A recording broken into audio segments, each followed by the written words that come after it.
This is episode 273 of Mitolife Radio. I'm Matt Blackburn, your host, and today we have Russel Reiter on the show. I was really excited about this one. I consider him the world expert on melatonin. He's been taking it himself for 29 years. He's 87 years old. Chronologically, I think biologically, he's a lot younger. He's sharp as a tack. He's fiery. And he wrote a book on melatonin that I love from 1995 and highly recommend this book, even though he says there's been a lot of new information since then. I think it's a great introduction to the power of melatonin. The book is called Melatonin, Your Body's Natural Wonder Drug. I've read it cover to cover several times, and I still reference it quite a bit because there's great information in it, especially in regards to its effects on other hormones. And that's something that I kept bringing up to Russell throughout this interview was people's concern about exogenous melatonin supplementation affecting luteinizing hormone, prolactin, testosterone. When you go down the list, and people are very afraid that taking a melatonin supplement is going to have a deleterious effect on their other hormones, which he says is false. And he goes into the evidence of that. He talks about how our melatonin declines as we age. I ask him about Doris Loh and melatonin's effects on phase separation. He shares how he actually knows the person that discovered melatonin and synthesized it. Talks about light pollution and how that affects our melatonin production, how to use melatonin supplements for jet lag, the mitochondria and melatonin connection, supplemental melatonin's connection to menopause, ovarian function, breastfeeding, preeclampsia, miscarriage, premature birth, and how melatonin can benefit all of those. When somebody might want to supplement melatonin during the day, I asked Russell how much melatonin he takes and how he arrived at that dose. Russell says that people get lost in the dosage, and that's one of the frequently asked questions that he gets all the time is how much do I take, and his approach to that question in general.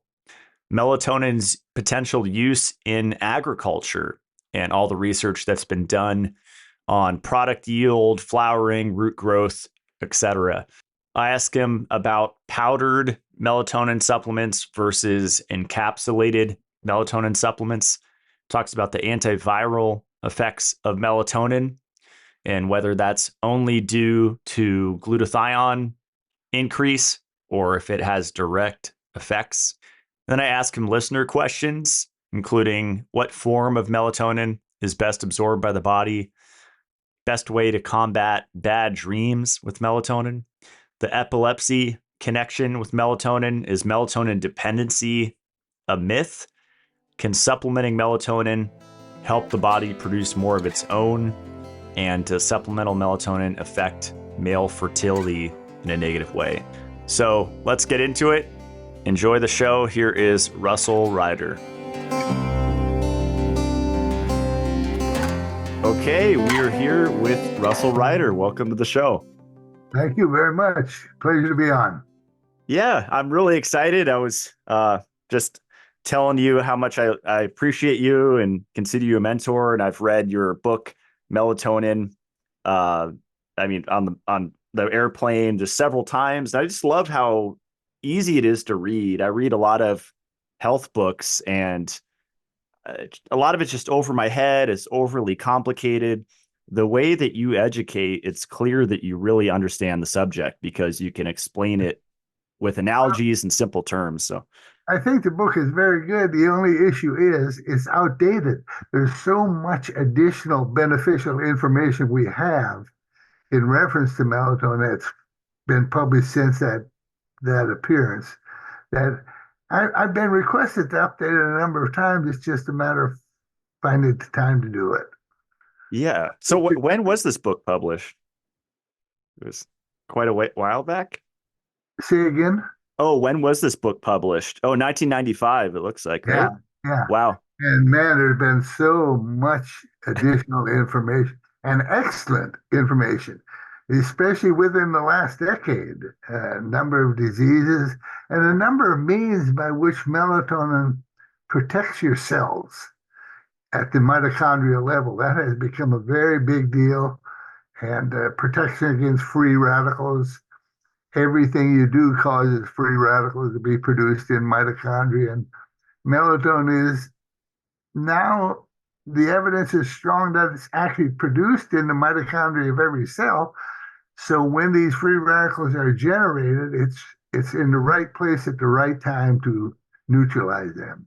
And that's very, very important because mitochondria are involved in everything the cell does.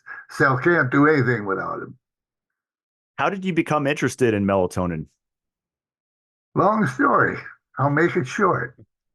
In You have to realize that I'm older than dirt. So in 1964, I was a captain in the medical service corps at Edgewood Arsenal, Maryland, and it was relatively soon after the Russian Sputnik. And already the US was concerned with sending people to Mars. Even in 1964, they contemplated this and they thought, well, it's going to be boring for the astronauts. They're going to sit in a small capsule 6 months.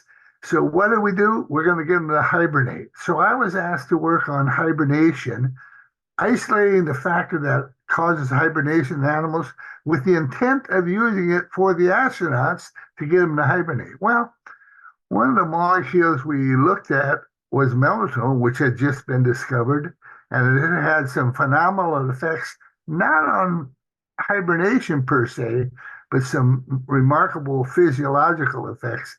And as a consequence, that hooked me, and that hook has stayed in there since 1964. Like I say, well before you or any of your listeners were born, I was already tinkering with melatonin. That's incredible. Yeah, I was born in 87, so that was a while before then. Well, That's incredible. you're so young, you hardly count. Well, I'm just having smart experts on. That's my thing. So I'm not claiming I know anything. I'm just interviewing smart people on here. But that's fascinating. So hibernation for astronauts. Right. Um, The idea has now been abandoned because they have larger capsules. At the time, they visualized, a 2 or 3 minute uh, person capsule where you can't move, but now they have big space stations. But there's still, the astronauts, of course, do take melatonin for timing and for sleep, and they should also be taking it for prevention of radiation damage. In space, there's a lot of damaging radiation from the sun and other sources, and they can generally predict when these are going to arrive at the space capsule. And certainly it would be worthwhile to protect these astronauts with melatonin. Melatonin is a very good internal shield against radiation damage.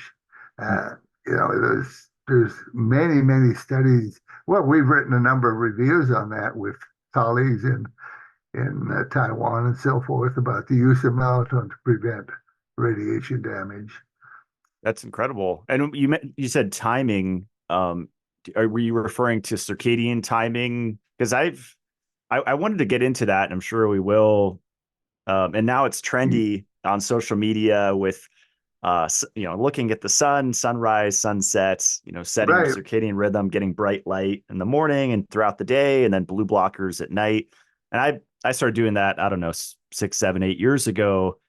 And I was so anti-melatonin because I bought into the fear, which is the whole thing about supplementing melatonin, that it's going to shut down your own production. It's going to mess with your testosterone and all Uh, these things, right? bogus, bogus. Right. In fact, it stimulates the immune system. It's a very good immune stimulator and anti-inflammatory agent. The problem with circadian regulation by melatonin, humans live in a very distorted world in terms of light and darkness. You have to realize we evolved over millions of years with the rising and the setting of the sun giving us time of day. Now, tonight at midnight, you probably still have the lights on. Get up in the morning, it's dark, you turn the lights on, you work night shift, you drive at night. The astronauts in space are essentially free running. It's very difficult under those circumstances to adequately control your circadian biology. As important as that is, circadian rhythms are really very important for optimal health, partially via melatonin. Melatonin regulates these circadian rhythms, but like I say, humans have done really a disservice to their environment. I'm not saying we can change, but we have to realize that there is a price to pay. There is a price to pay for all this. Typically, what happens, for example, I don't know, people work during the week on pretty regular schedule, go to bed at 10 or 11 and get up at 6 for Monday through Friday. But then on Saturday night or Friday and Saturday night, they stay up until 4 in the morning. And that's disruptive. That's jet lag. That's social jet lag, as opposed to flying to Europe. So we're always messing with our circadian rhythms in a negative way. Social jet lag. I love it. Yeah, I think in this book, even though you say it's antiquated, it's great stuff in there. And you were talking about night shift workers. And that was my first job, unloading pallets overnight, 10 p.m. to 6 a.m. And how incidences of cancer are multitudes higher, right, in night shift workers. If you would stay on that schedule permanently, in other words, your rhythms would switch if you work night shift indefinitely. But typically, what happens, you work 2 weeks night shift, and then you go back on day shift. So your system is never settled into a regular routine, and that's what causes, it contributes like the loss of, well, that compromises the ability to produce melatonin because you have light at wrong time of day. Light inhibits melatonin. These things are all interlinked, and it's really, we have to take better care of our environment. Uh, Now the question about light sources, because not all light has the same inhibitory effect. In other words, different wavelengths of light have very different effects. So with proper modification of artificial light, we may be able to regulate our circadian rhythms better and have a better grasp on how to manage these problems. Yeah, my strategy, and let me know if I'm off here. I have the lights here either orange or red, or I have ones that have three settings. And so when you flip it, they're more of an orange glow. But I tend to keep it pretty dim at night in my cabin. And I've heard mixed things where it could actually stress out your body if it's not bright enough, and especially if you're trying to read in dim light. Any thoughts on that? Or? Well, certainly different people respond differently. In other words, may be important. In other words, the wavelengths to which you are exposed late in the afternoon are different than they are at midday. There's even some, well, conventionally, it's been thought that blue light is most inhibitory to melatonin at night. You should avoid blue wavelengths of light, and of course, white lights have blue wavelengths. But there's also now interesting evidence which indicates that maybe blue wavelengths during the day are actually good, as are near infrared radiation, which is non-visible, that it hits the skin. And of course, again, that's another issue for humans. We avoid sun hitting our skin with a passion. And again, we evolved in an environment where that was expected. Vitamin D depends on that. And it appears that maybe local melatonin synthesis in the skin also depends on that. So, like I say, humans think we do the right thing, but in fact, often we are messing with a system that we don't know anything about. Absolutely. Yeah, I think a lot of people are in Texas and California that follow my show, but I'm up here in the North Idaho, northern latitude. And for people in this kind of climate for 5, 6 months out of the year, in the winter, there's not the UV index is so low and it's a lot of the time overcast and gloomy. Uh, could you still hear me okay, Russell, through that? Pardon me? Could you still hear me through that? It was kind of Yeah, choppy on your I video. can hear you. Uh, Good. it, Okay. I did get a prompt. It's a little unstable internet connection. Could Yeah, you? mine's good. I'm on Starlink out here, and it seems like mine's good. It might be your Well, connection. I hope we hang in there. But at any rate, I grew up in Minnesota, like in northern Idaho. There are extremes of day and night length, and of course, if you go to Tromsø, Norway, where I've gone in the winter, it's dark for 2 continuous months, and the summer is light for 2 continuous months. So we have all these different perturbations of the light-dark environment that we have to adapt to. And what happens I noticed when I was in Tromsø in the winter,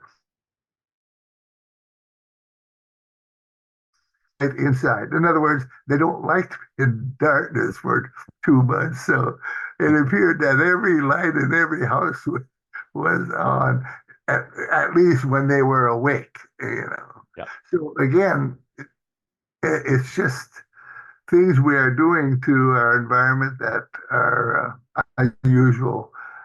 Unusual for our system because our system has been taught one way.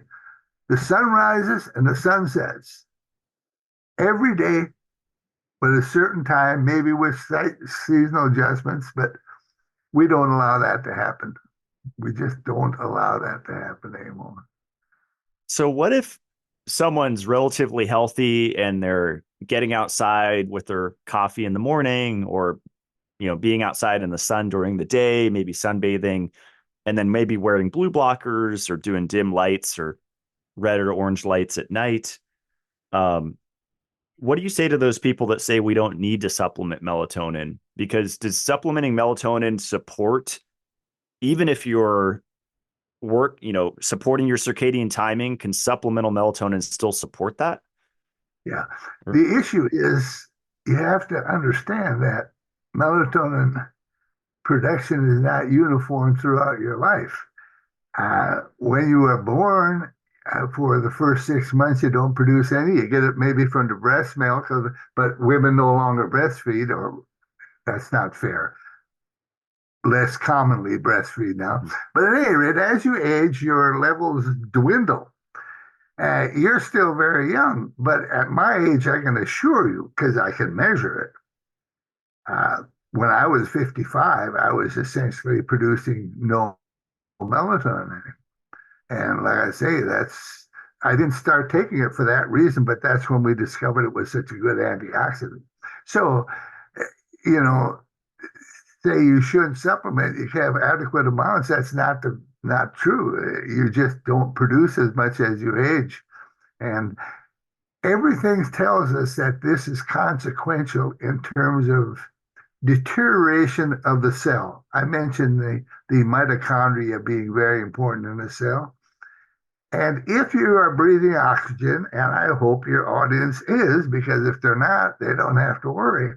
But if you're breathing oxygen, a small percentage of oxygen spins off as these free radicals. So when you are surviving, you are always, every day, producing a free radical that have to be neutralized. And that's where antioxidants like melatonin come in. In other words, aging aging is a very gradual process. There's a little bit of deterioration every day, and that accumulated junk, molecular debris, eventually causes total organ collapse. So, you want to slow down. You want to slow down the accumulation of all this junk. I have a lot more junk in my cells than you do by virtue of my age, but I'm trying to resist that. I'm doing Well, what you I look great for your age. You look incredible. can. So, I still work full time. I knock on wood. I don't have any serious diseases. My wife and I still travel extensively, and it's a good life, but there's no guarantees. There are no guarantees. yeah. Anything can happen at any time. So Well, you mentioned junk, and when I think of junk in the cell, I think of lipofuscin, and that's something I've been interested in for the last, I don't know, 5 years or so.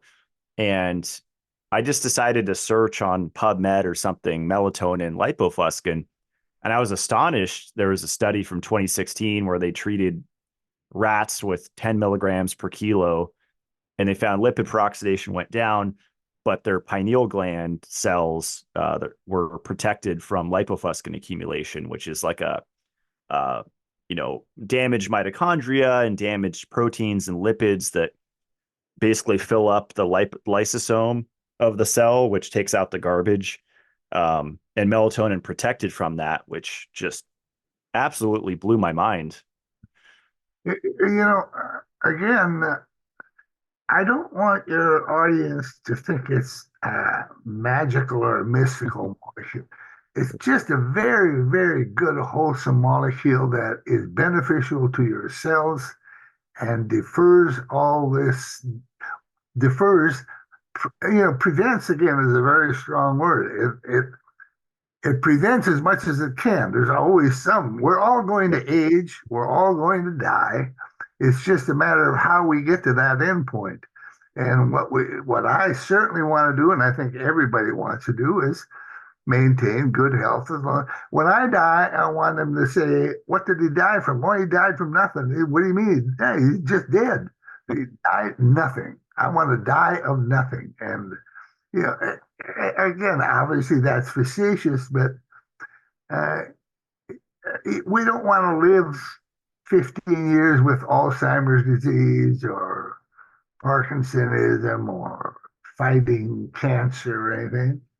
And even with melatonin, it still may happen. You know, every Yeah, different susceptibility, but you do what you can to forestall those conditions. And hopefully it'll work for most yeah. individuals. I look at it as one piece of the puzzle, right? As far because I take a lot of nutritional supplements, like I mean, vitamin E, vitamin C, K2. I mean, tons of different compounds and zinc, selenium, iodine. I mean, there's a whole list, and they all do something differently, right? But as far as the antioxidant capability, melatonin is really up there, right?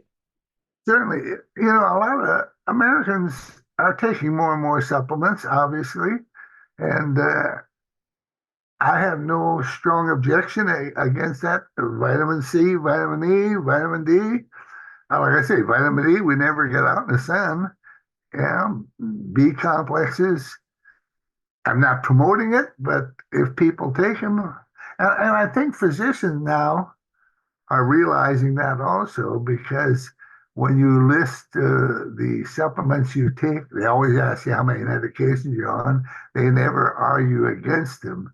Unfortunately, they don't know much yet about melatonin. There's there's some pushback against melatonin, which is really very, very unfortunate because the pushback is for all the wrong reasons. They think melatonin, taking it, inhibits your endogenous melatonin production, which it does not. It's not involved in feedback mechanisms. You cannot overdose. It's the one molecule, one of the very, very few molecules, I presume there may be others, that you cannot determine an LD50 for. In other words, what an LD50 is, you give it to animals in increasing doses until it kills 50% of the animals. Lethal dose. Every drug, aspirin, for example, has an LD50, ibuprofen. and certainly the prescription medication. Melatonin attempts have been made to identify the LD50, and it's not possible to even kill an animal or make them sick with too much melatonin. It, in reference to that, I don't know if you want to talk about it because this issue always comes up about toxicity. People don't realize that 700 people die a year of aspirin toxicity in this country from gastric bleeding. Ibuprofen, if you have a nephrologist and you go to a nephrologist, he'll say never take ibuprofen unless it's really necessary. These are toxic drugs. And ironically, they are toxic because of the free radicals they produce, and there are already studies showing that melatonin. We did a clinical study in Poland where we prevented gastric hemorrhage due to aspirin by giving melatonin. And there's a lot of studies on ibuprofen and the kidney. Well, it not only affects the kidney, it affects the liver as well. So if you have to take these molecules, maybe you should be taking them in conjunction with melatonin. I'm glad you brought up that it doesn't shut down your own production, because that's one of the most common myths about it. Another one that I hear is related to hormonal disruption, either in males or females. And what are your thoughts on that? Because I've read kind of mixed things on it. And does the dose is the dose everything? Because it seems like if I don't yeah. think those, quite frankly, I've never heard of a person becoming infertile because of melatonin. There is some evidence that during puberty, melatonin levels drop, but that's again just a function of age. It doesn't permit puberty to occur. Uh, Humans are different. There are some species of seasonal breeding animals, the white-tailed deer in northern Idaho. The white-tailed deer breeds at a very specific time of the year because it's determined by the light-dark cycle. And these are called seasonal breeders, photosensitive seasonal breeders. Humans are not seasonal breeders. We breed continuously. In other words, we do not use that melatonin signal to regulate our reproduction. And quite frankly, I see no compelling evidence at all that melatonin distorts significantly reproductive hormones, or for that matter, some other hormones. It's I hate to describe it like this, but melatonin seems to be more clever, whatever that means, more clever than most molecules. It does, and again, I don't want your audience to misinterpret what I'm saying, but it does what is necessary to improve the environment, whatever that may be. And that's unusual. When you say that to a person, they'll say, how can this be? But it is, in that regard, an unusual molecule doing unusual things in unusual ways with unusual benefits. Yeah. It's not, it's not a magical drug. It's not going to prevent all disease. It's not going to allow you to live for 300 years, but it's a good molecule to think about conserving. The first thing you should do is conserve your own melatonin. In other words, don't misuse your light-dark environment and don't do things that compromise your melatonin. But of course, we are human and we do those things. So That was the best explanation I've ever heard, the white-tailed deer example, because there's certain times a year, I think lately or in another month or two, it's hard for me to not hit one in my vehicle when I'm driving down the road, because it's just like a zoo on the right, back roads here of deer. And so they definitely breed a certain time. It's not year long. right. Yeah. And that's to do with the light cycle, like you said. So there's more daylight. Yeah, I mean, now the sun's setting later, so and that'll keep Right continuing. now your days are getting longer. Yep. You're feeling better and better. Exactly. Well, feel better and better. Even there's a lot of stories, interesting things, but at any rate, yeah, But we take circadian rhythms, we distort them and take them for granted. They're very important. Melatonin is very important. But again, as you age, you lose the ability to do all those things. And Yep. Yeah. I'm always trying to help my parents out, and they're relatively open to my recommendations. And fortunately, I feel 14 years into studying, I know a little something about human health, way more than I did a decade ago. well, there's been tremendous strides made in the last couple of decades. But having said that, we are barely scratching the surface. The complexity of, well, any of the organs, but particularly the brain, for example, is well beyond our comprehension at this point. We're struggling, we're improving, but we'll get there. Yeah. So you've published papers with Doris Loh, and I've been following her work for several years now. And she focuses a lot on phase separation and melatonin's effects on that as the major benefit. Uh, Doris Loh is, I want to say this, is brilliant. She is really a brilliant. She does not have actually a biological background, but she is something else when it comes to integrating this information. She works on this biomolecular condensates.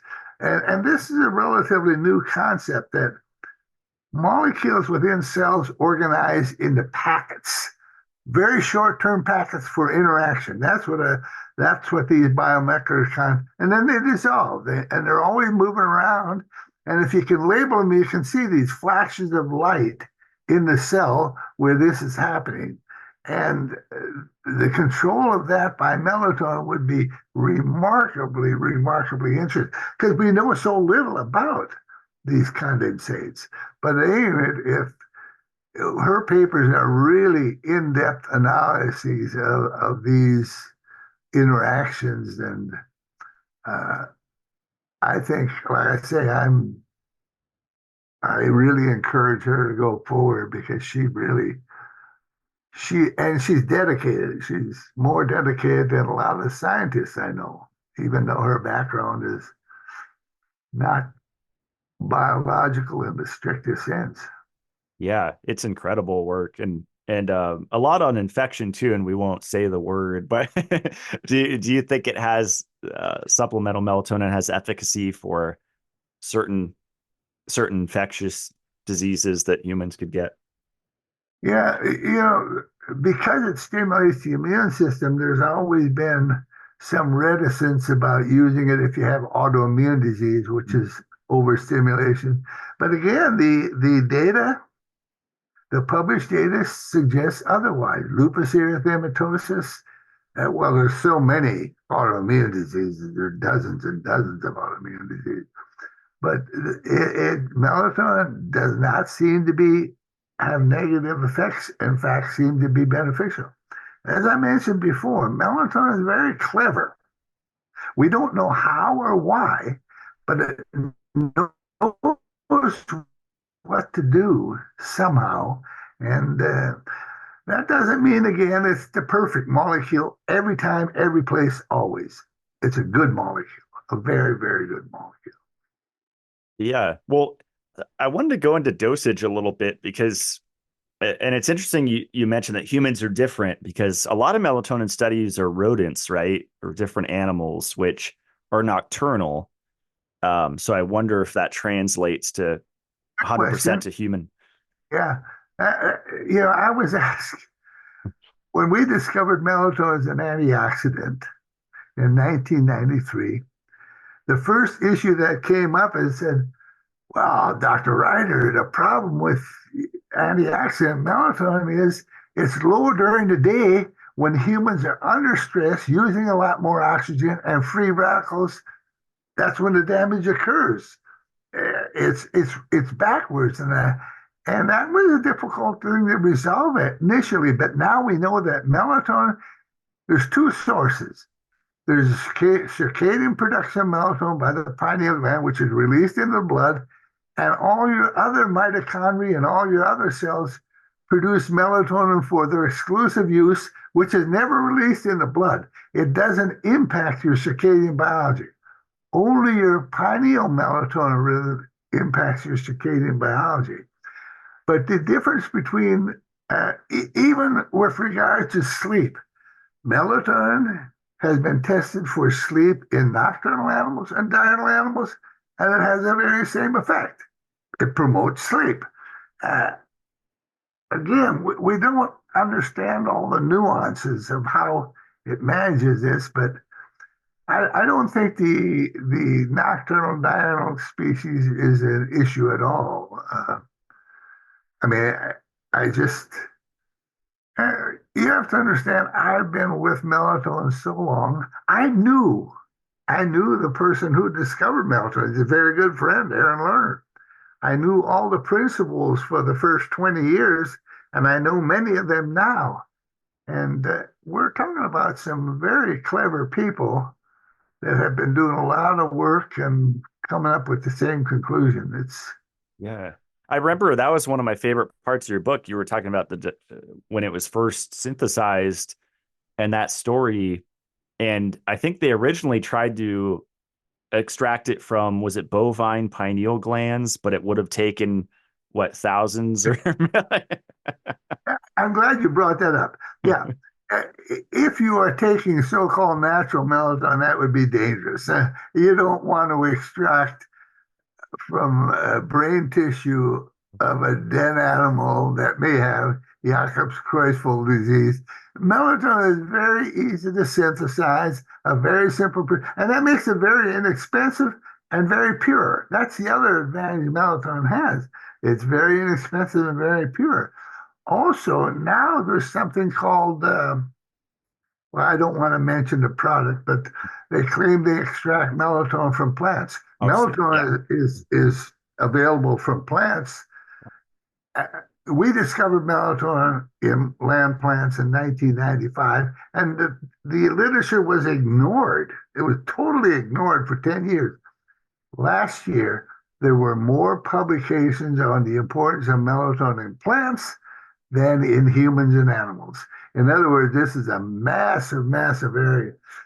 When melatonin was discovered, it was thought to be unique to the pineal gland. Now we found only vertebrates have a pineal gland. Invertebrates, your cockroaches running around your house, they don't have a produce melatonin. Unicellular organisms, algae produce melatonin. Every plant produces melatonin. None of them have a pineal gland. They produce melatonin in all these other cells, just like we do. We just have the benefit of having an organ that produces it on a circadian basis as well. There is not a living creature that has existed, so far as we know, for the last 3 billion years that didn't produce melatonin. So far, we think it evolved in bacteria, cyanobacteria, oxygen synthesizing, oxygen producing, synthesizing bacteria. They needed a good antioxidant, and about, we estimate 2.5 billion, 2,500 million years ago, Wow. melatonin existed. And vertebrates with the pineal gland didn't evolve until 540 million years ago. So melatonin existed for billions of years before we even had a pineal gland in vertebrates. So the whole system is coming together. And like I say, I I've been fortunate to, I wouldn't have an adult life if it wasn't for melatonin. It's all I have done since 1964. And it was by thanks to the US government and the Russian Sputnik that I'm doing it. It's I couldn't have had a better topic to investigate than melatonin. That's incredible. So it was discovered in land plants in 1995. I often think about artificial light at night and, the city. I'm up here, fortunate on the mountain where it's very dark. You can see almost the Milky Way at night, certain times of the year. But if plants are constantly blasted with light at night, do they get sick just like humans? Absolutely. There's now a big, big issue about that bird migration. They're confused with lights at night. A lot of moths, a lot of insects are attracted to light at night. They never should be there. And it's disrupting our all of our ecosystems. And this has reflects back on plants and everything else. Like I say, light pollution is a major, I don't mean minor, I mean, it is a major, major problem. You live in a city, your point about the sky, I grew up in Minnesota, like in northern Idaho, and I would lay on my back on the lawn at night and look at the beautiful sky. You live in a city, you can't even see stars because there's so much light pollution. In 1986, I don't know if you know this story. In 1986, when the Oakland disaster occurred, the earthquake, Mm. and the electricity went off, people were calling in to news saying, "What are all these lights in the sky?" They had never seen stars because they've lived in the city all their life. There's a lot of people who probably have never seen stars that live in major cities, and the problem is only getting worse. And what is more relaxing or what is more beautiful than looking at the night sky? I mean, these are things we are depriving ourselves of. Again, what are humans supposed to do?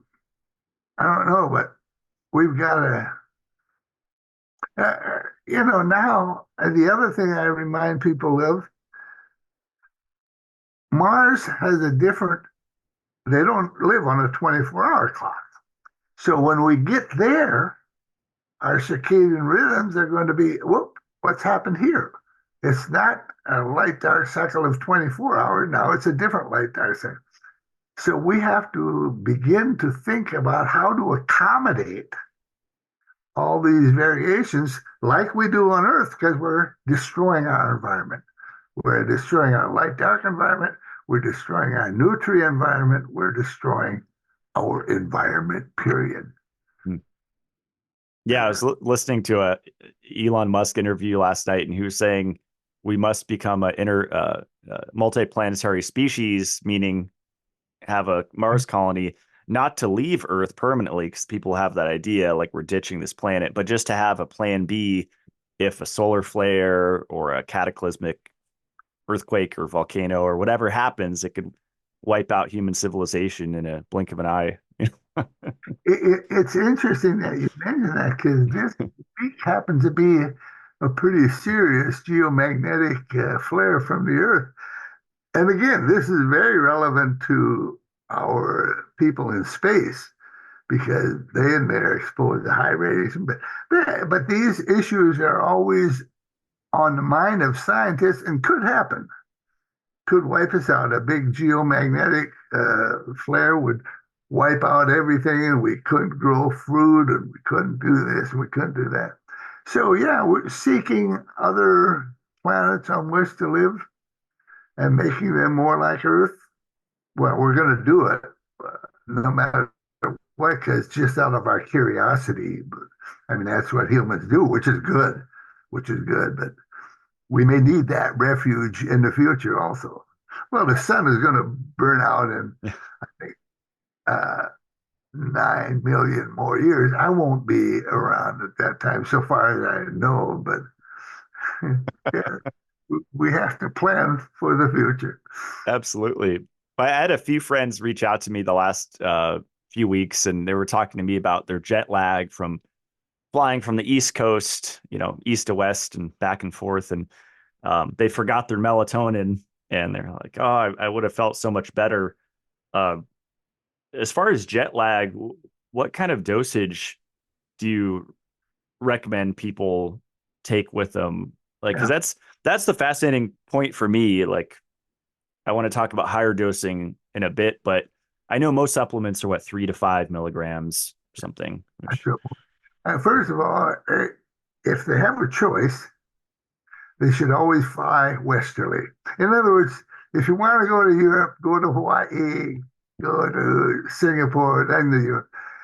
Because our biological clock is not precisely timed to 24 hours. It's like a cheap watch. It's really closer to 25 hours and it likes to run slow. So when you go westerly, jet lag is a lot less severe than when you fly from northern Idaho to central Europe.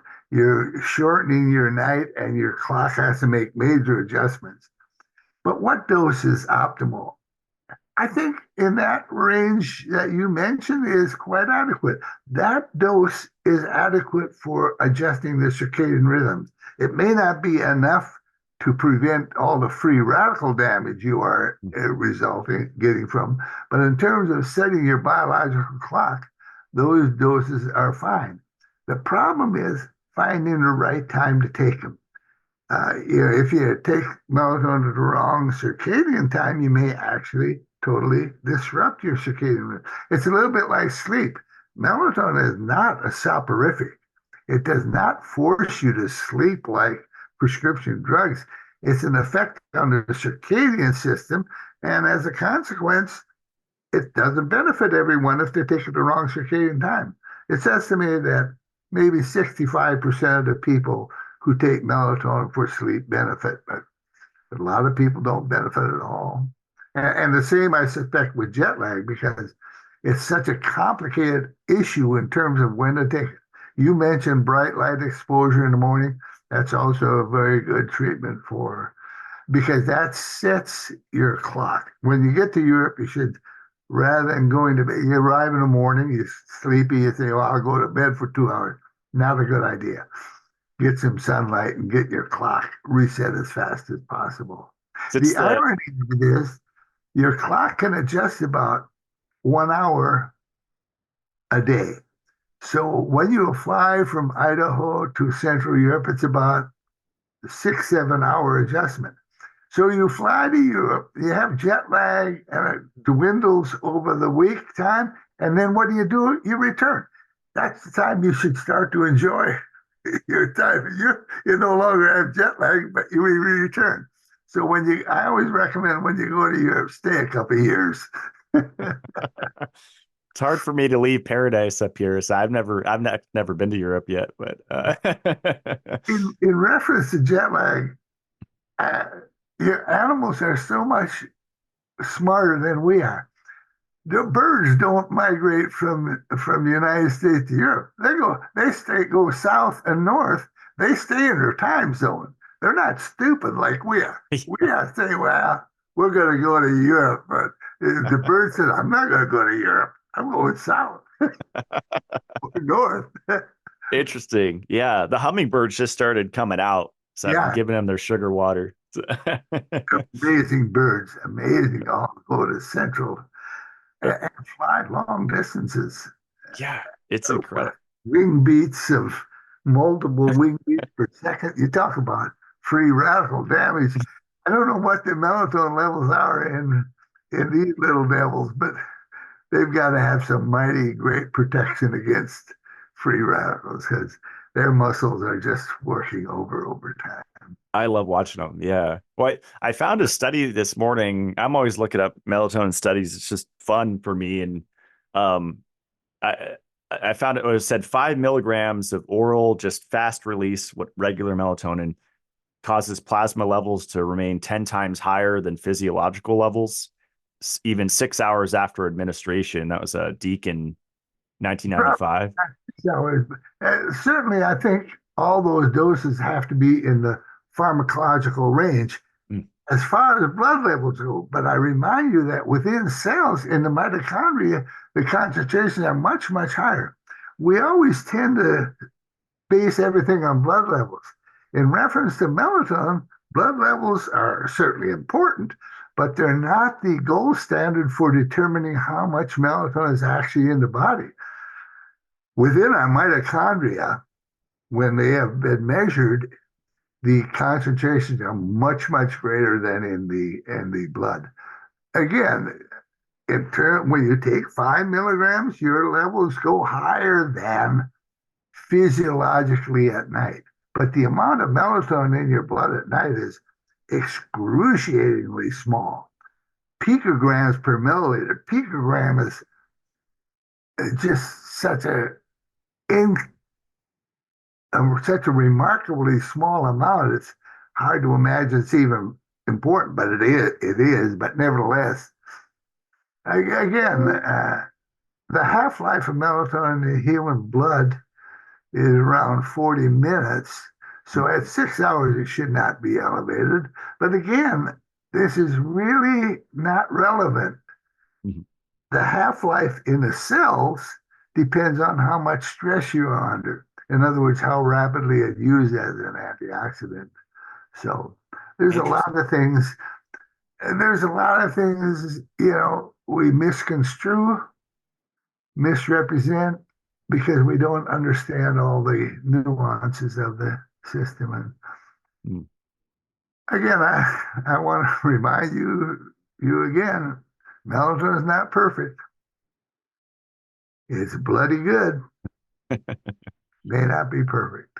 So when the blood levels are elevated, it will it enter mitochondria and that'll start to lower the blood levels? Like will it actually start to get into the cell and then go into the mitochondria? Good point. When you supplement with melatonin, it also gets into the mitochondria. This is very important because as you age, like I say, your mitochondria fail in terms of melatonin production as well. So when you supplement, it's essential that melatonin, if it's going to protect the mitochondria, get in, and they do. Blood mitochondrial levels of melatonin are enhanced when you take melatonin orally. So yes, this is a very important question because again, that's part of the protective actions then. Usually mitochondria are producing their own there's something what really controls melatonin in mitochondria are two things. Your stress, the amount of free radicals you are producing in there and its utilization, but also, again, cancer or pathology cells take advantage of the system. What they do is they change your metabolism. I don't know if you know the term Warburg metabolism. Warburg metabolism, what happens is the cells take up the glucose, they convert it to pyruvate, but they don't allow pyruvate to get into the mitochondria. And pyruvate is necessary for melatonin production in the mitochondria. So cancer cells that are experiencing Warburg metabolism, and a lot of pathology cells do, they are preventing the formation of melatonin in their mitochondria as well, which makes the situation worse because mitochondria protects against these diseases. So it's it's just a remarkable system. Is there an accurate test then for melatonin? Because a lot of people use, is it salivary Is melatonin it what? test? Oh, as far as testing your melatonin levels, do we have like a Star Trek test yet to look inside our mitochondria and see? Well, not inside the mitochondria. We have to isolate the mitochondria. The problem with measuring melatonin, if you go to your doctor and say, measure my melatonin, he'll take a blood sample during the day. During the day, your blood levels are practically non-existent. So unless you can get a blood sample in the middle of the night in darkness, in total darkness, it's meaningless. Even then, a single sample from blood is meaningless. Even and there's no way to currently measure. I mean, we can measure it in mitochondria, but we have to take the tissue, centrifuge, isolate the mitochondria, and then measure it in there. And that takes some doing. For scientists, it's very doable, but you're not going to go to your physician having cut out half of your liver so you can measure mitochondrial melatonin levels. Doesn't sound fun. Yeah, yeah. So I guess it's safe to assume, like you mentioned, what was the age, 50 or 55, where melatonin levels start to plummet? Well, they gradually diminish even much, and different people, different strokes for different folks. There may be some people where it's much lower at an earlier age. As a general rule, we talk about 45 to 50, it becomes critical. Even, for example, We wrote a review recently on menopause and ovarian function. What happens in the age of 40s now? Women, the ovary starts to fail because of free radical damage. And this is coincident with the drop in melatonin. The irony in animals, when they go into menopause, if you give them melatonin, they can successfully reproduce by virtue of the fact that their their ovaries are reinvigorated by the brown. So we think even development of menopause in humans partially relates to the loss of melatonin because of deterioration of the organ. This becomes highly relevant in the current society because women are having a childbirth later and later. They're having careers earlier in their life, and then they get 40 and say, well, I want to have a child. And that's dangerous typically at this age in terms of spina bifida and a number of other degenerative diseases. So there may be application of melatonin here also. For example, we also wrote a review recently on pregnancy. There's always been this idea you should not take melatonin during pregnancy. Everything suggests otherwise. Everything, preeclampsia, early birth, premature birth, multiple miscarriages, all suggest that taking melatonin would reduce the likelihood of that. So, again, I'm not encouraging young pregnant women to take melatonin, but you shouldn't be too fearful of it. Let me put it that way. What about breastfeeding? Yeah, that's a very good point. That's something else humans have not done a good job with. Again, and I'm not blaming anyone, particularly the women. They have other responsibilities. But we just had a paper accepted yesterday in a journal of breastfeeding journal about the importance of breastfeeding by virtue of the fact that the maternal melatonin goes into the breast milk. The fetus, the newborn, does not produce any melatonin for roughly 3 to 4 months after birth. And during that time, they should be getting melatonin in the breast milk of their mother, but all the artificial milks do not have any melatonin. So they are deprived of this important circadian system regulating molecule during early life. So breastfeeding, in fact, well, there's a lot of reasons breastfeeding is better than using artificial supplements. But yeah, again, it's the nature of the human to make adjustments that are not necessarily in their best interest. But Yeah. I've heard a lot of breastfeeding women in the health community, they're concerned about supplementing melatonin and then that supplemental melatonin being transferred through the breast milk. But I mean, if they're not megadosing it, right, and taking 100, 200 milligrams. yeah, again, they should. The important thing is the timing. I mean, in other words, the fetal clock is looking for a rhythm of melatonin like the maternal clock. In other words, they don't want to take melatonin in the morning and breastfeed. Take it at night when it should be elevated, and that information is passed to the fetus. There's a lot of evidence now from animals, less from humans, showing that melatonin given around this time is very important for, even as an adult, adjust circadian rhythms. People who do not have adequate, animals who do not have adequate melatonin at this critical period, their circadian rhythms are distorted when they are adults. In other words, the carryover effect can be very, very large, long and large, by virtue of the fact that their clock has never been taught, taught, learned that they have to regulate these circadian rhythms. You know, there's a price to pay for everything, unfortunately. Unfortunately. Yeah. Well, I think due to Doris's work, I'm relatively healthy, so I can mess around and experiment. And so I think it was last year I was taking melatonin during the day and not 200 milligrams, but 10 Yeah. milligrams, 20 milligrams, something like that. and I felt like it stirred stuff up. I didn't feel tired at all. I just felt, and I was out in the sun. I just felt like my body was, I don't know, something was stirred up and I was kind of fighting something with my immune system. Well, But I'm glad you mentioned that because this idea of absolute objection to taking melatonin today, again, we're opposed to that, particularly in people with pathologies like cancer. mm, Cancer cells, I mentioned this Warburg phenomenon, and they are different at night than during the day. A lot of cancer cells are more cancerous during the day than they are at night.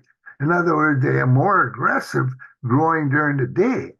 So if melatonin is going to inhibit that, melatonin has to be present during the day. If I had cancer, I would take some melatonin during the day and larger amounts at night, so I'd still have a much larger nighttime rise of circadian rhythm. But I'm not opposed. I don't think the normal healthy person should take melatonin during the day. There's not justification for that. But when you have a severe disease like cancer, the rules change. You want to do what you can to protect yourself. that makes sense. So wouldn't just be one dose before bed. Someone might want to do divided doses, maybe 2 or 3 times throughout the day, or Well, also melatonin, we know enhances ATP production, energy. Energy is always good. Everything you do requires energy. Every cell requires a lot of energy. Every molecular process in a cell requires energy. So when you take melatonin, again, this seems to be related to fatigue in the aged.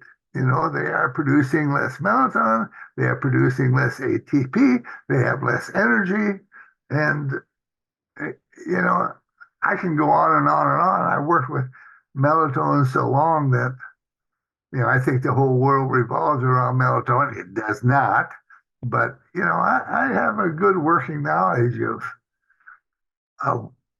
I think I have a good working knowledge of what it does. yeah.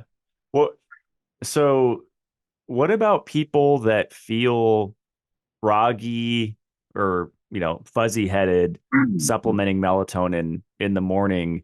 Because I've heard Doris say that they didn't take enough, and that's so counterintuitive. And I've experientially experimented with that, and I do feel less groggy taking more than taking less. So I'm just curious your You thoughts on have to that. understand humans. If I have a group of 100 people in a room and I give half of them a small amount of liquid in the evening and tell them it's a drug that's going to cause them to sleep, but in fact, everybody got water, half of them the following day will say, I was dizzy, I was groggy, I have a hangover. It's called a placebo effect. These are common symptoms associated with melatonin, but they know it's a sleep-inducing agent. I and they're hard to quantify. What is sleepiness relative to a little less sleepy, or a headache, or a little dizziness? Like I say, quantification of these things is very, very difficult. I'm not saying they don't occur. I'm not blaming everyone for fudging it, but the idea of taking a sleep-inducing agent and causing grogginess next day goes hand in hand. In other words, uh, the placebo effect in humans is 30%. 30% of the people will say, I'm groggy the next day when I take this molecule, even though it was water. And again, I'm not blaming them. It's just the way we are. I think most people are sleeping during the day, quite frankly, because they don't sleep well at night. Yeah. It's nothing to do with taking melatonin. Well, I've heard it, if there is a connection, and I think Doris has proposed this, it's that your mitochondrial, because I've read studies where melatonin supplemental increases mitochondrial physiology, mitochondrial function, And if someone's suboptimal there, and I think mitochondrial dysfunction is super common, right, in humans. Right. If they're not taking enough melatonin, I don't know. It kind of makes sense to me that it could cause that kind of groggy effect. Do you think maybe it could be a combination too, Well, placebo and good point, because it produces energy. yeah, Melatonin it stimulates energy production in mitochondria, so you'd feel less druggy. yeah, Uh, Like I say, these are not simple questions to answer. Again, yeah. people respond differently. Another thing I got an email today asking me what's the optimal dose of a drug for this disease because they have that disease. That's a question that cannot be answered. Now we have 300 milligram tablets for aspirin. Who decided that was the best for everybody under all circumstances? There is no optimal dose for these drugs. It's an individual thing. 300 milligrams of aspirin for one person may be adequate and way overdosed for some others and way underdosed for some others. You know, most of these conventional medications that we take, I'll give you an example. If you have thyroid hormone deficiency, there's a drug called Synthroid, which is available in multiple different doses because there is no optimal dose for one person. You have to titrate. You actually have to titrate every one of these things, every one of these medications for individuals. And it's just not feasible to do it for every medication and so forth. I say 300 milligrams of aspirin, maybe it's not the optimal dose at all, but we accept it as being reasonable. And the same question when it comes to melatonin, how much should I take? Well, you know, I in guess a this better question: how much do you take every day, and how did you get to that dose? People would be good interested. question. When I started in 19, when I was 57, 1993, I started with 5 milligrams. That was a conventional dose at that time. And that's something else. I think that's a reasonable place to start for a younger person. But as you age, you certainly up that. And I have taken as much as 300 milligrams of melatonin. I don't take that much now, but I take around 100. And there are people with diabetes who work in the field. Diabetes is a very high free radical related disease. Cardiovascular disease associated with diabetes is, is free radical damage to blood vessels. They take a gram of melatonin a day, 1,000 milligrams, because they want to prevent the damage associated with these conditions. Again, certainly as you age, you should take progressively more, but what the maximal should be, the good thing is, as I said before, there's no dangerous dose of melatonin.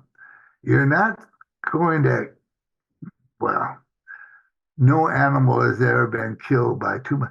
There's been some recent calculations. Daniel Cardinale is a very good melatonin scientist who I've known.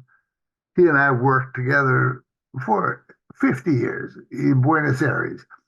He just did some calculations and he decided a reasonable dose for humans, again, considering all the perturbations, is around a milligram per kilogram per day as you age. In other words, if you're a 220-pound individual, you would take 100 milligrams a day. You know, again, a very rough calculation, and a milligram per kilogram per day when you are aged. When you are young, you probably don't need that much, but and even at an age, you may not need that much. There's a lot of things. Well, you know, every medication, we are working on hope and with the information we have. Uh, the doses, And again, I'm not being critical of the physicians. They do the best they can. This is the information they have. They give this much, they give that much, and they hope for the best. Same with melatonin. There is no magic bullet for all these conditions. You can't expect miracles. We just, well, Yeah. melatonin, I want to repeat, is good. What was the name of that scientist that made that calculation? The 1 milligram per kilo? Like Cardinale, Daniel P. Cardinale, Italian, well, he's Argentinian, but Italian born, and not Italian born. He's really bright guy also, and a very nice fellow. He's about my age. In fact, I got an email from him just yesterday. But Wow. but That's helpful. Yeah. I feel like people get lost in the dosage and then you read different absolutely, studies and every study has a different dosage, right? uh, absolutely, absolutely, and every individual. Yep. So often I get emails asking me, how much should I take for this disease? Yeah, the best I can do is give you a dose range and tell you what the data are. There's, it's not a perfect system. Yeah. Well, what are your thoughts on Doris? Have you seen Doris's chart? I think it was from last 2 years ago or something, and it was ascorbic acid and melatonin, and it was depending on I believe body weight, but it was getting up to 9 grams. I mean, at the high dose. So. Certainly, obviously, that's another consideration. Body weight. If you take a milligram per kilogram body weight, if you weigh 100 pounds versus 500 pounds, that's a very different dose. And more cells, more mitochondria, more free radicals. Obesity is an example. It's a very high free radical related disease. And melatonin should at least protect against the consequences of obesity. There's also some evidence that it reduces body weight, but I'm not going to suggest people take it for that reason, but it, it won't hurt. Won't What hurt. about topical? My friend Bob, he mixes it with his skincare products and puts it on his face. Uh, what That's not about? uncommon. Uh, Hmm, the most famous dermatology researcher of melatonin is Angie Slominski. Again, he's a collaborator of mine. He's at Birmingham. Uh, these individuals and also colleagues in Spain who were postdocs with me have developed cutaneous melatonin applications to prevent skin aging. This is very common. Of course, people want to prevent skin. Another thing that has happened, when you have head and neck cancer and you get ionizing radiation, your mucous membranes are very sensitive to radiation and you lose all your mucous lining of you and it's painful and they can't eat. And what Dr. Escamis, who was a postdoc with me, it's a woman, she developed a application, kind of a glue-like that you can contains melatonin that you put on your mucous membrane before you have the ionizing radiation. You don't lose all that, and you feel much, much, much better, as you can imagine. There's many applications of melatonin. Today, we just had a paper accepted with German scientists. Well, actually, he's Polish, but he lives in Germany, hmm. on a combination of melatonin in in the form of nano preparations that you produce to reduce the likelihood of melanoma and so forth. There's a lot of ongoing studies on application of melatonin for different reasons, but That's really cool. Well, I had listeners send in questions. Do you want to get into some of them? Because I've quite a few. It's stuff we didn't cover. And this is a good segue. Someone asked what form of melatonin is best absorbed. And I'm of the opinion it's just the normal plain powder stuff is fine. But now we have what, slow release, liposomal, suppository. I mean, there's a bunch, right? At this point, there's no evidence that one is better than another. In other words, what gets into the cell is important, whether that's slowly or a little bit more rapidly is not very highly relevant. What is seems to be have some relevance, however, is that when you take it orally, the it's very rapidly taken up and first goes to the liver, and the function of the liver is to detoxify everything. That's what the liver does. It detoxifies everything, including melatonin.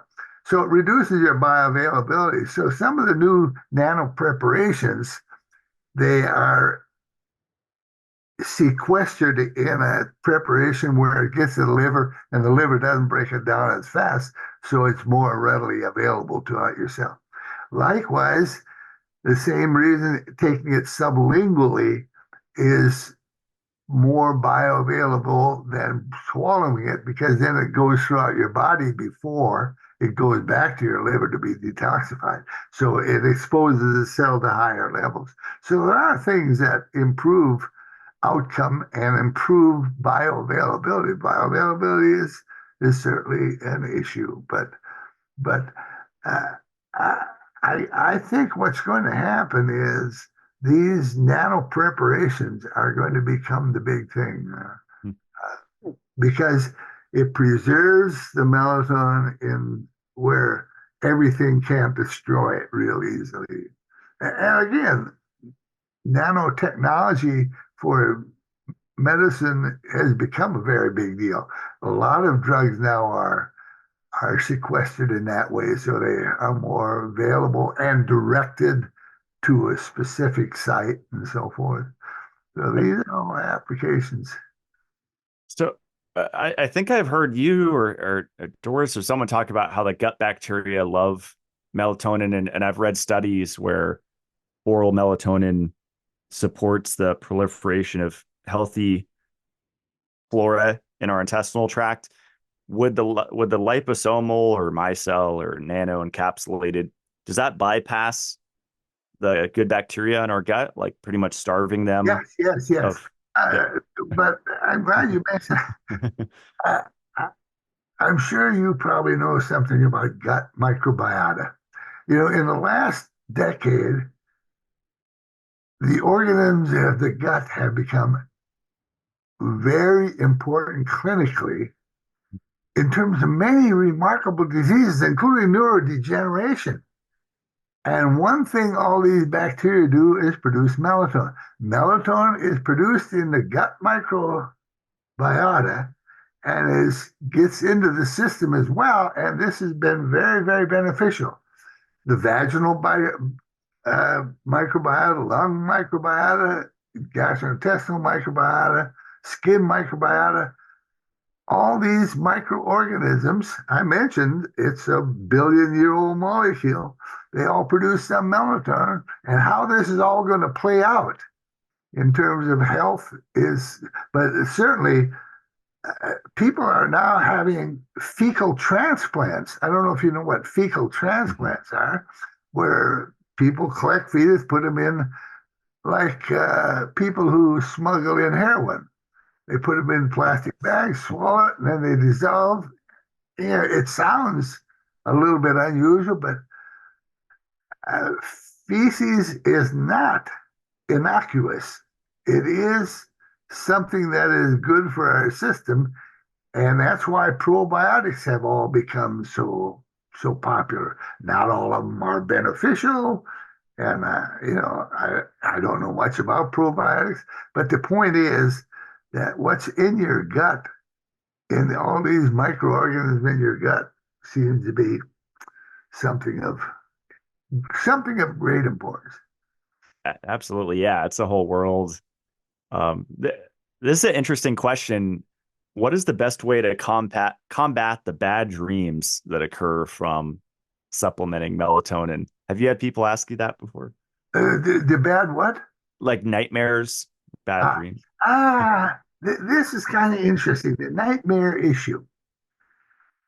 There are people who claim that they have nightmares when they take melatonin. That's true. The irony of it is there are many, many, many clinical studies, particularly on sleep and melatonin.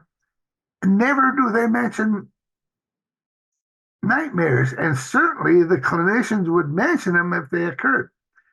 I think the nightmares, or the so-called nightmares, are due to one of several things.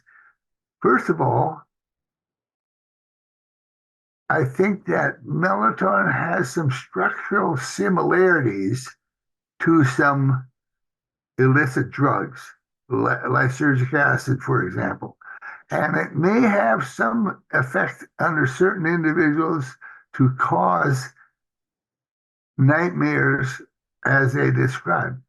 The other option is, and this is probably the more likely one, when you take a tablet of melatonin, there are other excipients in there. There are other binding agents. And we think those are the things that are consequential in terms of the nightmares. When people take pure melatonin in clinical trials, nightmares have not been mentioned. So this is a legitimate issue, however, because I have had a couple of people tell me, oh, I have terrible nightmares. I've never had these, but there are some people who, and that's not fabricated. They remember nightmares. They didn't like being drowsy. I mean, these are serious nightmares that they have, and one of two reasons: either they have a particularly sensitive type of receptor in their brain to drugs generally, or it's the excipients in the medication that they're taking. That makes sense. What about epilepsy and the connection to melatonin? Yeah, Is there research on that? Or? yeah, epilepsy. About 20 years ago, again with another Spanish scientist, Professor Dario Cunha Castillo, who was in my laboratory,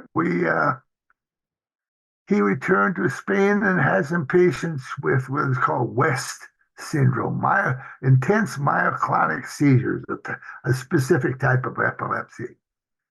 And we discussed it, and he started giving those people melatonin, and they showed remarkably recovery from these. There are some people who claim it causes epilepsy. I just cannot buy that. Everything suggests, as early as 1968, there was a gentleman by the name of Isaac Neer in Israel who was giving melatonin, measuring the electrical activity of the hippocampus of the brain, and that's where epileptical seizures generally begin, and they were always suppressed. And yeah, again, I'm not suggesting that people with epilepsy or family members with epilepsy necessarily be given melatonin, but there's no justification for imagining it's going to make it worse, albeit there are some people who claim it does. Again, in medicine, it's the preponderance of evidence that is important. You always have some exceptions. Always. There's always some outliers with regards to anything. And medicine is based on information as a whole, not as an individual piece, but you summarize all the information together and come up with the best estimate of what is good. Think genetics play a role, possibly? You try to explain every response to every drug, it's just not going to be possible. Makes sense. Yeah. What about melatonin dependency? If you skip a night, can you still sleep well? Is that a... Thank you for mentioning that. Psychological or physical dependence. Drugs, you can become a certain drug. You can get very, very, very physiologically dependent and psychologically dependent. Melatonin has no evidence of either physiological or any other type of dependency. In other words, if you are taking 500 milligrams of melatonin for 5 years and you stop, you're not going to have any kind of withdrawal symptoms. There's no evidence for that. I'm glad you asked that because people are concerned, well, am I going to become physically dependent? psychologically dependent. No evidence for that whatsoever. It's awesome. Uh, I don't think we talked about this yet. Can supplementing melatonin help the body produce more of its own? No, I don't think Mm. so. Well, uh, under certain circumstances, in fact, it may. Under conditions, under pathological conditions, remember I mentioned this Warburg effect, which deprives your your mitochondria of the precursor to produce melatonin. When you take melatonin supplementally, it reverses the Warburg effect. It prevents Warburg from happening. And that allows your cells to make more of their own melatonin. So under some Mm. pathological conditions, it may actually improve the amount of melatonin your cells make, but it never inhibits. There's no feedback inhibition.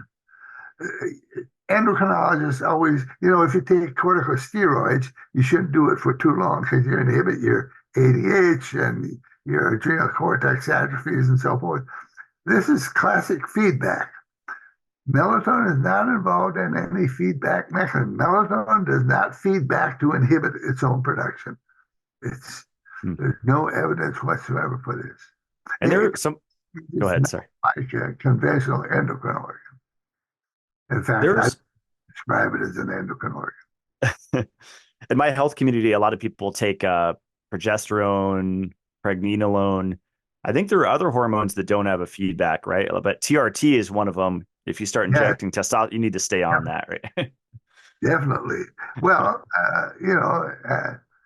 the ovarian menstrual cycle is all dependent on feedback. Secretion of estrogens by the ovary inhibits luteinizing hormone releasing hormone, inhibits LH and FSH, and it comes to a point where it's reversed and they ovulate. You know, this is the way endocrine systems work. Feedback, get information, use it, especially. Yeah.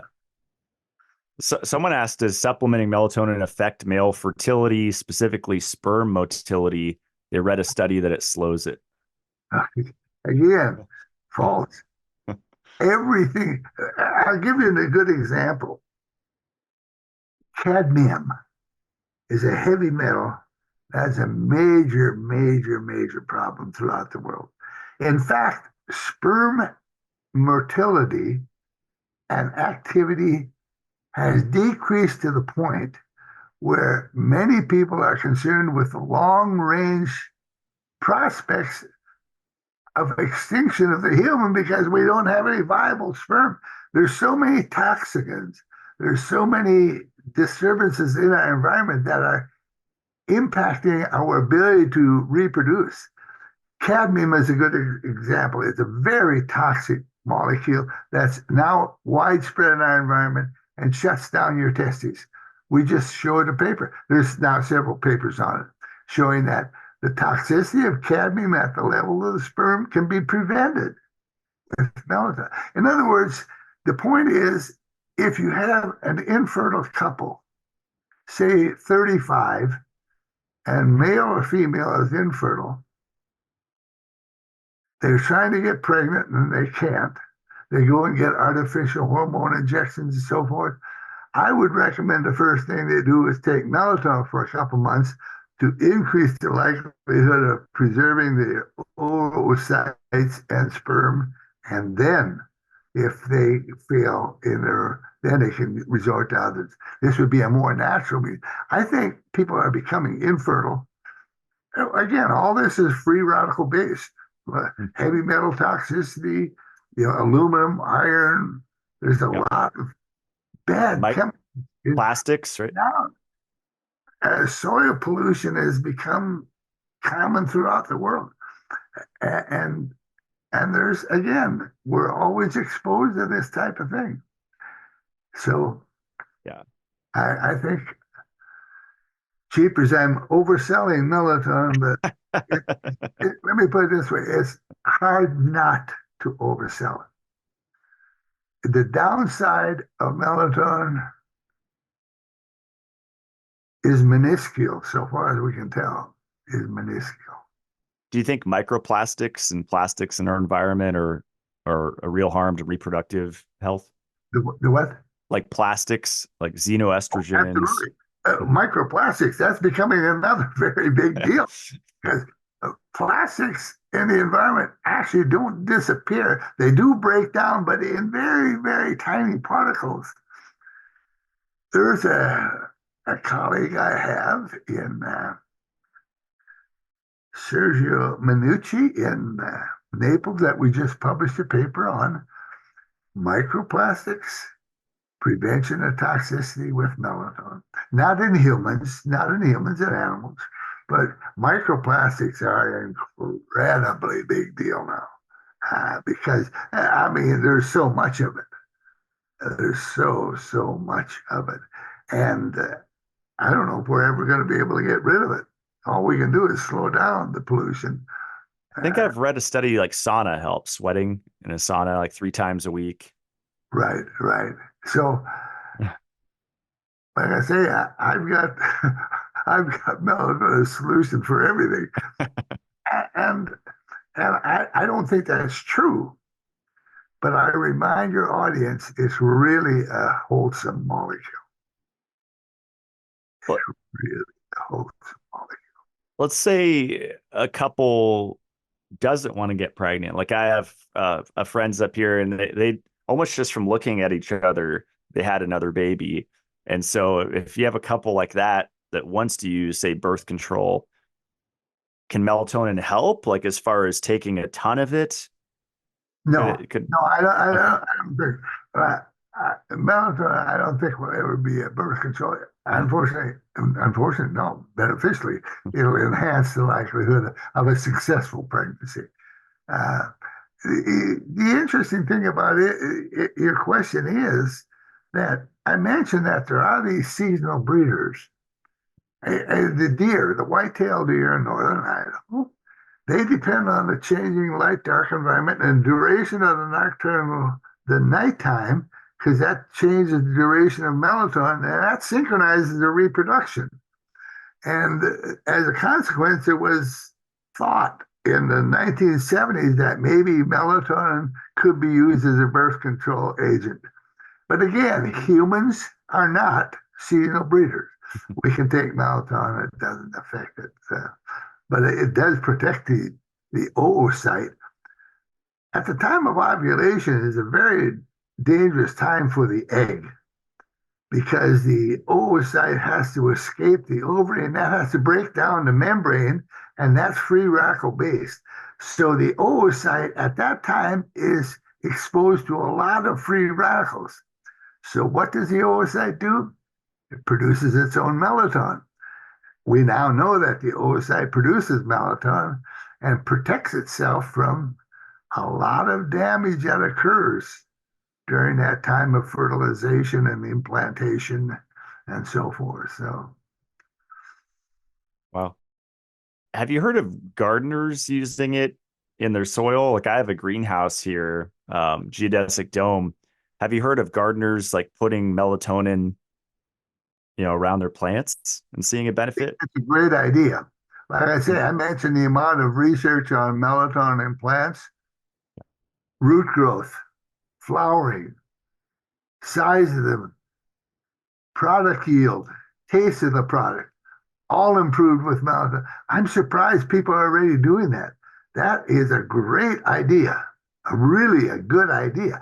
I suspect the major companies in the world are already thinking about spreading, for example, rice. I'm going to give you an example.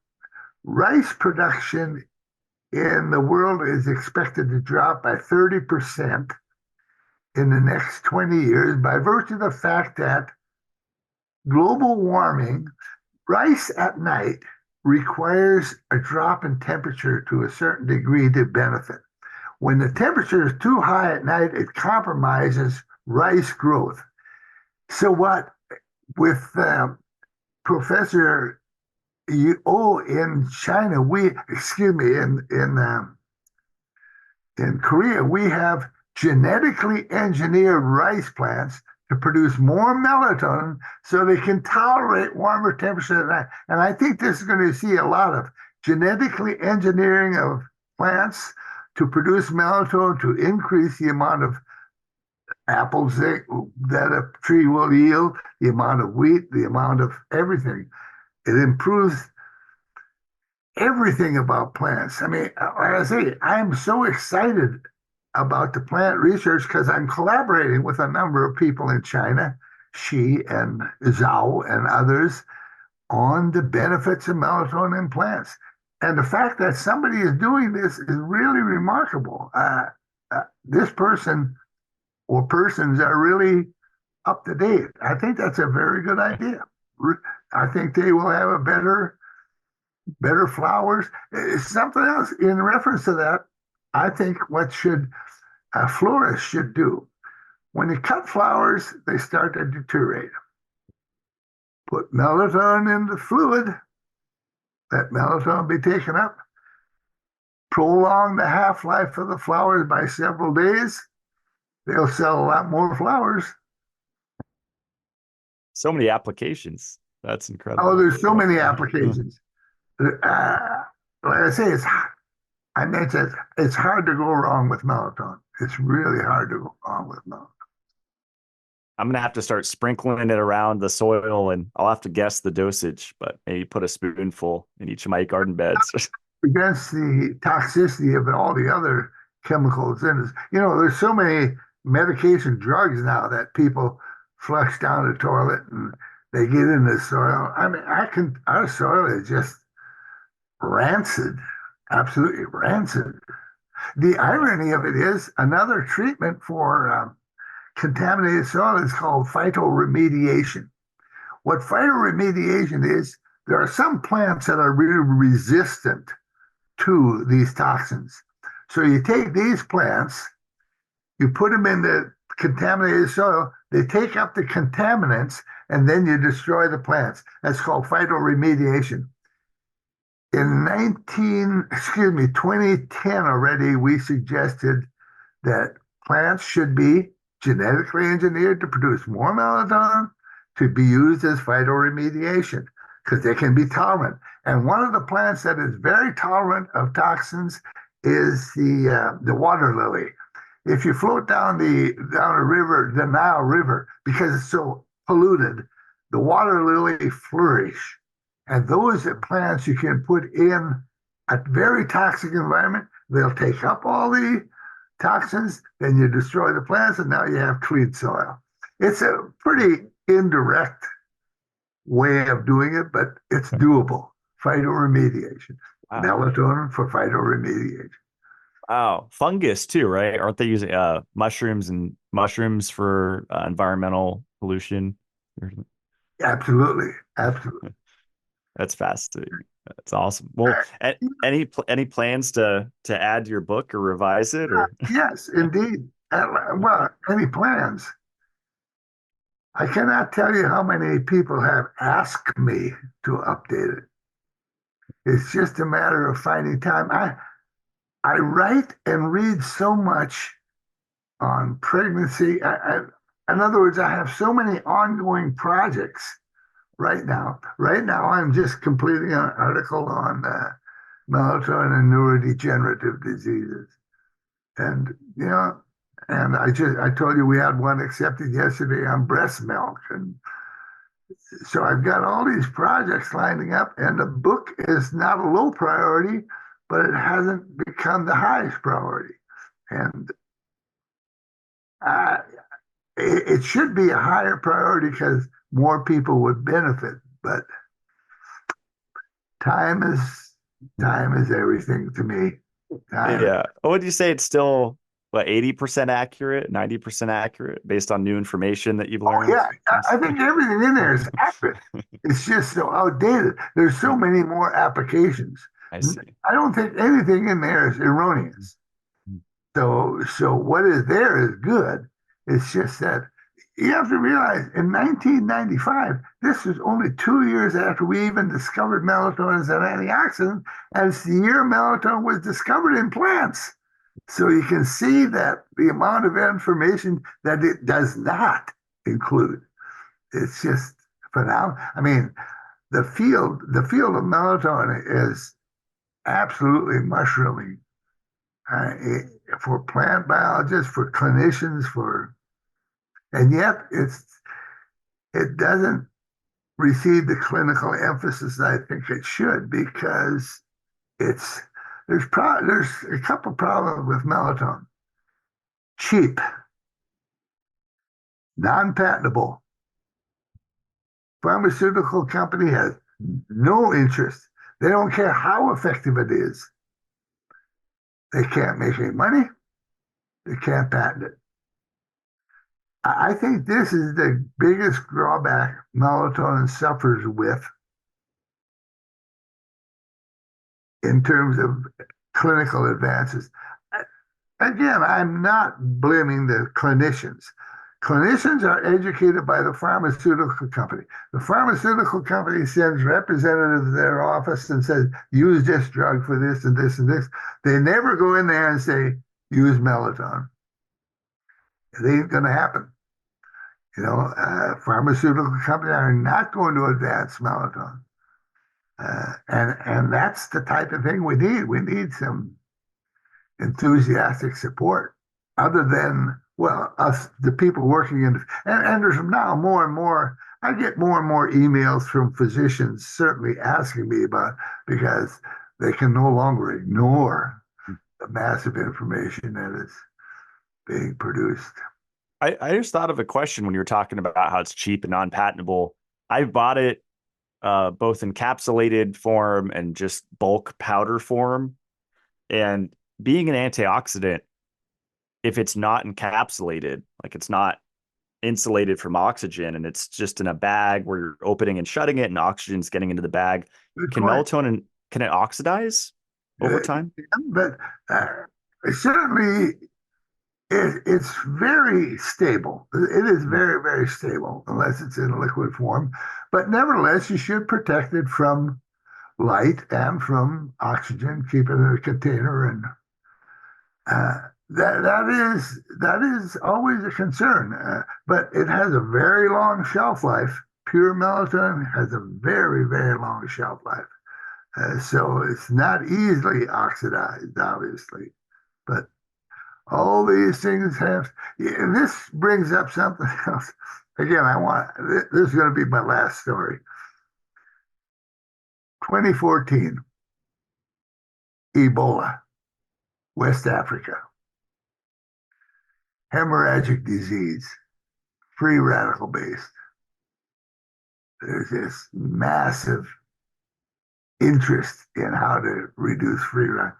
We contacted the World Health Organization, said, you have to give melatonin. Well, who influences more greatly the World Health Organization than little old scientists? The pharmaceutical industry. They want to sell their medications.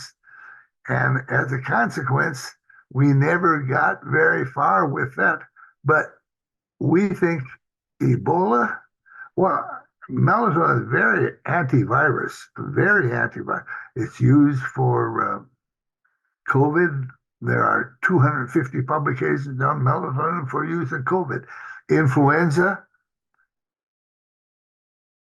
a number of viral diseases we know now are suppressed by melatonin. And Ebola would have been a good place to start also. The good thing about melatonin is you can take it into the countryside, doesn't have to be refrigerated, has a very long half-life, don't have to worry about overdose. Vaccinations, the vaccine has to be refrigerated. You have to get to all the people that somebody has to give it. Melatonin can be self-administered, give it to a herd of people and say, take it. You don't have somebody going down and sticking it in their arm. I can go on and on and on, Matt, but That's incredible. And it's directly antiviral, right? Because I have a smart PhD friend and he said its antiviral properties were only because it boosts glutathione. Is no, that no, no, false? no. Well, that doesn't hurt. I'm sure that doesn't hurt. Melatonin enhances the rate limiting enzyme in glutathione production. certainly. In other words, it enhances the amount of glutathione, but melatonin has direct antiviral effects in both plants and animals. Viral diseases in plants are just as bad as they are in humans. So, uh, and melatonin has been used as an antifungal. Again, and a good reason for your colleagues to be sprinkling on the soil and maybe spritz it on the plants too with a Oh, spritzer. Absolutely, absolutely. I'm going to try that today. That's great. You should. You should have a big patch with and without melatonin. Yeah. Measure the amount of strawberries or whatever you're growing on a tube. I just planted strawberries yesterday, so it's perfect. You're telepathic. It's the melatonin. Matt, if you don't mind, I'd like to wrap this up. Yeah, I was just about to. So thank you so much. Where can people or how can people support you? Anywhere you want them to go or They can support me. Well, encourage them to discuss it with their physician. Encourage your physician to contact me if there are any questions. Uh, we have to, again, I am not in any way blaming the physicians. They just are so busy, they don't have time to read the literature, and they are educated by a specific group of non-melatonin people. So if the more, for example, my cardiologist now is convinced that melatonin is a good deal because over the years I've been taking literature. My dermatologist is absolutely convinced that melatonin is a good deal. And, if they go and tell their physicians to either think about it or take them a little bit of literature showing that it has efficacy, eventually it'll catch on. I am receiving more and more inquiries from physicians, for sure, for sure. And and to the point where I almost can't answer them. wow. I try my best, but Well, it was an honor. It was a blast. I learned a lot. And yeah, thank you so much. And I hope you're around for another 100 my years. pleasure. Be well.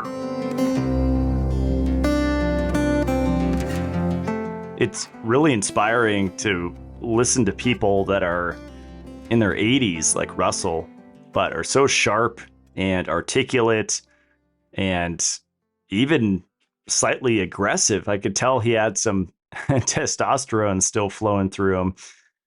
And I think his message of taking more melatonin as you age is a really important message because I think a lot of older people are taught to just take their fish oil, their vitamin D, maybe some magnesium or calcium. But maybe more important than all of those is melatonin. And of course, the body is a collection of systems and all the nutrients, fat soluble vitamins, water soluble vitamins, the macro minerals, the trace minerals, the ultra trace minerals, everything works together. And so there's not really a hierarchy of importance. But if I had to say, because a common question is if I could only take one, which one would it be?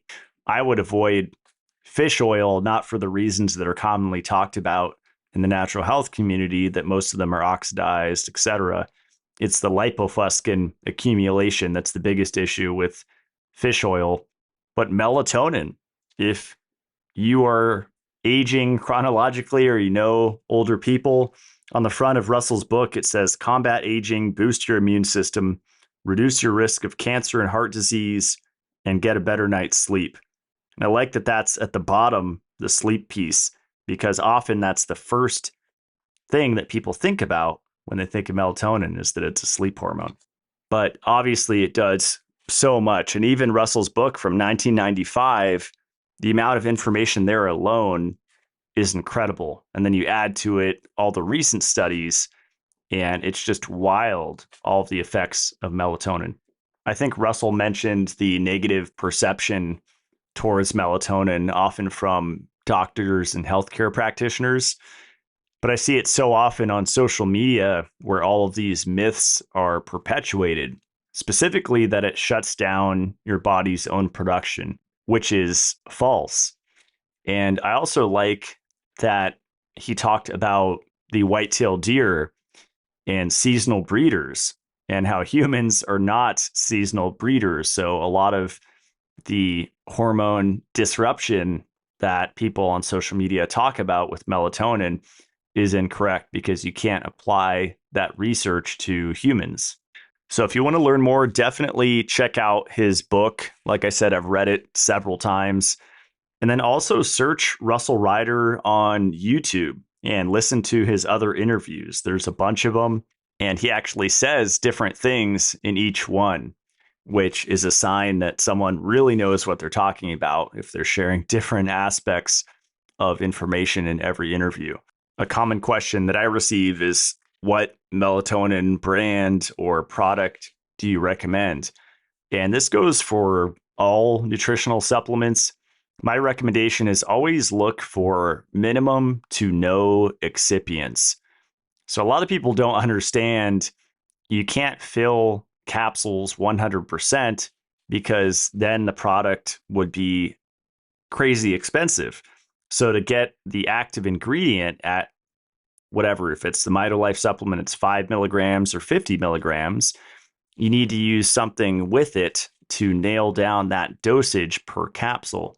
And for Mitolife, for my brand, we choose bamboo silica, which to me is far superior to regular silica, and especially titanium dioxide or magnesium stearate.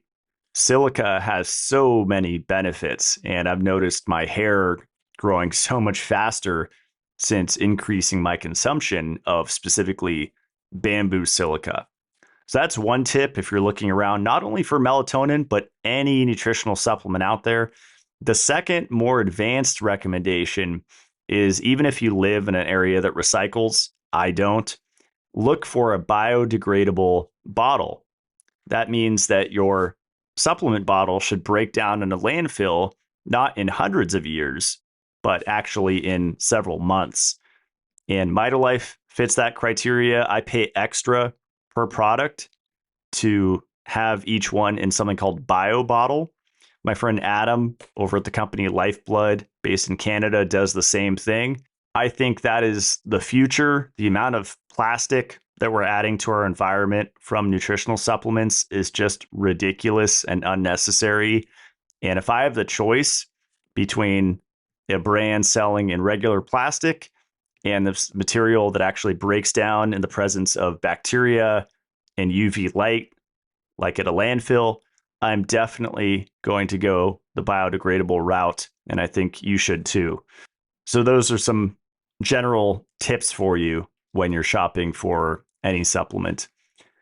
My website's matt-blackburn.com. You can read about my CLF protocol. You can see all of my recommended products. I'm actually getting ready to drive to town to pick up more of my deuterium depleted water. A lot of people think this might be unnecessary and an extreme biohacking thing. For me, it's the primary method I'm using to keep my cats from aging rapidly. I really prioritize their deuterium content in their water over their food quality.